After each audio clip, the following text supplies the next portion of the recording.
आप सभी को जय माता की। आज एक और दुर्लभ व्रत के विषय में आपको बताऊंगा, जिसका उल्लेख ब्रह्म पुराण में दिया गया है। इस व्रत को बोलते हैं विवस्वान व्रत। इस व्रत को भगवान सूर्य के आराधना के रूप में मनाया जाता है, क्योंकि विवस्वान मतलब भगवान सूर्य ही है और सूर्य भगवान को ही यह नाम प्रदान हुआ है।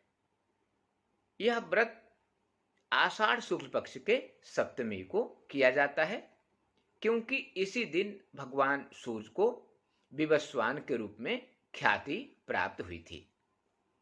इस दिन रथ के पहिए के अनुसार यानी रथ चक्र के अनुसार गोल मंडप बनाकर और फिर उस पर भगवान सूर्य का विधि विधान से पूजा करना चाहिए। पूजा के बाद उचित भोग भी लगाना चाहिए। भोग में विशेष ध्यान रखें कि हर प्रकार के खाद्य वस्तुएं यानी जो भोज्य हों और भक्ष्य हों उनको आप भोग लगा सकते हैं। साथ ही कुछ शीतल पेय पदार्थों का भी प्रयोग जरूर करना चाहिए, यानी भगवान को भोग लगाने में कुछ पेय पदार्थों का उपयोग भी जरूर करें।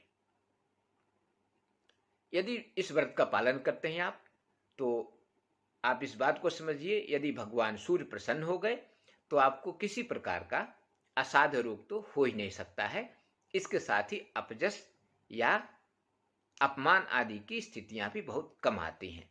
यदि अपजस की स्थिति आती भी है तो आप उससे बाहर निकल आते हैं और आपके इज्जत को किसी भी प्रकार से ठेस नहीं पहुंचती है। यदि सूर्य भगवान की कृपा हो गई तो आपको नेत्र या मस्तक से संबंधित कोई पीड़ा भी जल्दी नहीं होती है। त्वचा के रोग तो आप भूल जाइए, यह आपके जीवन में कभी भी नहीं आ सकता है। इसलिए भगवान विवस्वान का विवस्वान व्रत करने का प्रयत्न करिए, जो आषाढ़ शुक्ल के सप्तमी को पड़ता है।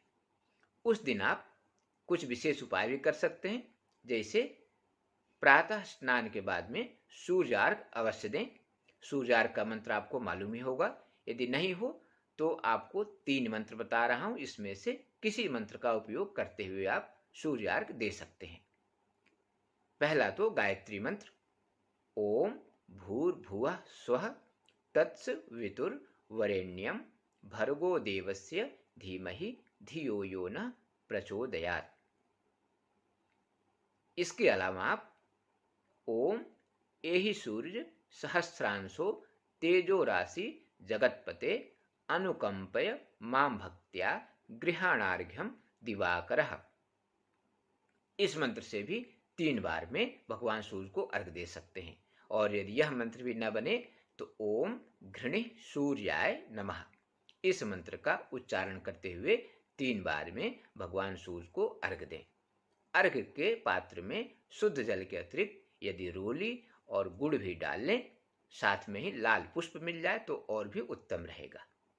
इनको सम्मिश्रित करके और सूर्यार्घ दें, यह विशेष फलदायी होगा।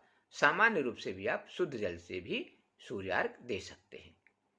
पूजन आदि के बाद उस दिन आप आदित्य हृदय स्तोत्र का पाठ कर सकते हैं। इसके अतिरिक्त ओम घृणि सूर्याय नमः, इसका अत्यधिक यानी अधिक से अधिक मात्रा में जप कर सकते हैं।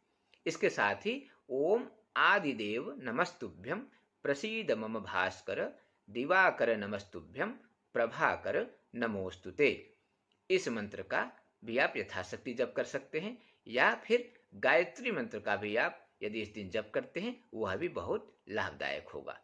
आप इन उपायों को करिए और सारे असाध्य रोगों से बचने का मार्ग प्रशस्त करिए, यानी विवस्वान व्रत अवश्य करिए।